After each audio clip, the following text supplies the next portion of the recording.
Audio Jungle.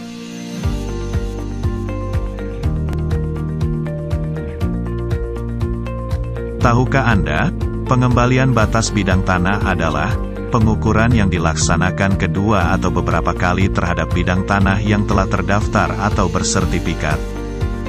Kegiatan pengembalian batas secara teknis yaitu menerapkan ukuran-ukuran metrik berupa jarak atau dimensi, diagonal, jarak pengikatan, sudut, orientasi arah ataupun titik-titik koordinat yang terdapat dalam gambar ukur atau fieldwork ke lapangan atau lokasi kegiatan.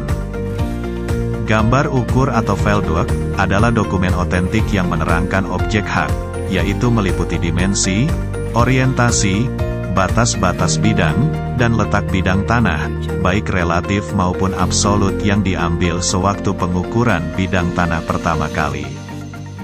Data dalam gambar ukur atau fieldwork juga memuat persetujuan batas bidang tanah dari pihak-pihak yang berkepentingan dengan bidang tersebut, yaitu pemegang hak yang berbatasan langsung, atau pihak yang menguasai bidang tanah yang berbatasan dengan bidang tanah tersebut.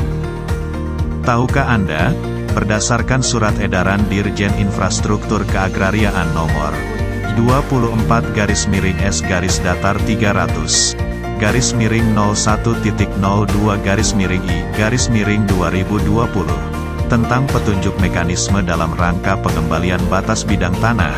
Pengembalian batas bidang tanah dapat dilaksanakan apabila memenuhi ketentuan-ketentuan sebagai berikut, yaitu 1. Warka spasial berupa gambar ukur atau fieldwork, tersedia dan tersimpan lengkap pada kantor wilayah ATR BPN atau kantor pertanahan setempat.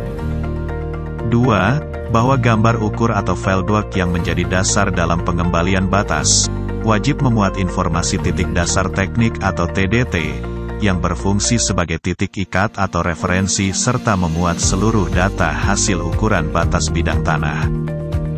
3. Bahwa data-data dalam gambar ukur atau fieldwork, baik titik dasar teknik dan data hasil ukuran, masih sesuai dengan keadaan yang sebenarnya di lapangan, dan tidak mengalami perubahan-perubahan karena dinamika pembangunan atau bencana alam, sehingga data-data tersebut masih relevan untuk digunakan dalam kegiatan pengembalian batas. 4. Bahwa pemasangan tanda batas bidang tanah hasil pengukuran pengembalian batas bidang tanah hanya dapat dilaksanakan setelah batas-batas tersebut disepakati dan disetujui oleh pemegang hak atas tanah yang bersangkutan dan pemegang hak atas tanah atau pemilik tanah yang berbatasan langsung. 5. Bahwa persetujuan kesepakatan batas-batas bidang tanah dituangkan dalam berita acara yang ditandatangani oleh para pihak yang berkepentingan.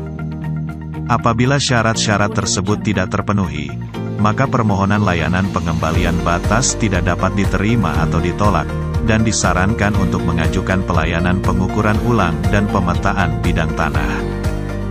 Dengan semakin tingginya kebutuhan akan tanah, dan nilai ekonomi tanah yang semakin tinggi, intervensi layanan pengembalian batas semakin tinggi pula. Tetap semangat, semoga Tuhan Yang Maha Kuasa memberikan petunjuk dan rahmat-Nya kepada kita semua.